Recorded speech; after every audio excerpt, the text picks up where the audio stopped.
I'm attempting to create a new world record. The longest time in which one has written a short story every day. Why am I doing this? Don't ask me. Anyway, hope you enjoyed today's instalment. 42. Solitude. I'm gonna die alone, I thought with a smile on my face. The waves crashed up against the rocks that scattered the beach, simmering into sea foam before slinking back with the tide.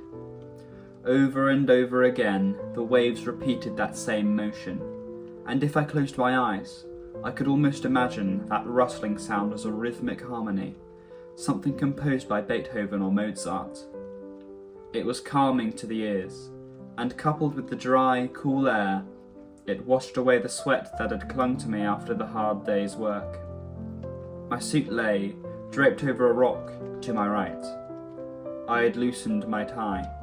I had unbuttoned that very top button that held together the collar of my shirt. And the feeling of the long day of work was melting away under the influence of the cool beach breeze, flooding my insides with the kind of feeling that I'd imagine one would feel when blasted with a hairdryer. A nice, small, warm feeling that found their way into every inch of my being. The sun had almost set on the horizon, and as a result, there was nobody around. I could walk the streets and not come into contact with a person, even if I actively sought them out. And however strange it may sound, I took comfort in that. It's not that I dislike people. I just prefer the quiet a lot of the time. I like to reserve time, after a long, satisfying day of work, to take a seat on a rock and stare at the sunset for hours, with no company other than my thoughts. I ran a hand through my hair, still wet with sweat, pushing it back. The wind chuckled at this, and continued to interfere, probing at my hair, whistling past my ears, making all attempts to keep it straight rather redundant. And through it all, the ocean continued its symphony, pressing up against the rocks before receding over and over again.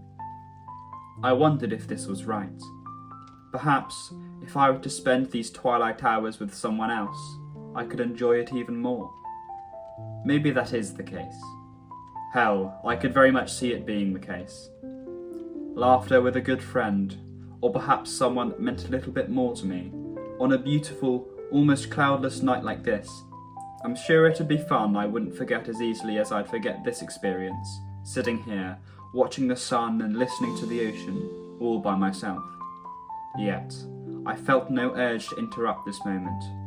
When I arrived here after an arduous, sweaty day in the office, I wanted nothing aside from peace and quiet. So I didn't call a friend. I allowed myself the space to enjoy the silence, enjoy the stasis, enjoy time as it rolled away from me slowly.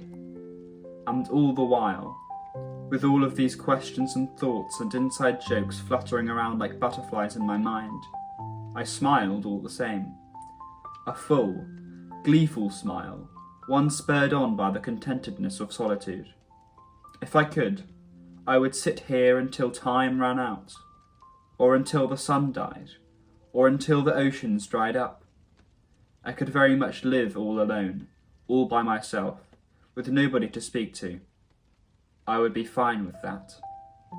And so, with a fresh gust of joy and a small internal chuckle, I thought, I'm gonna die alone, and went on smiling like that until the sun finally dropped below the horizon.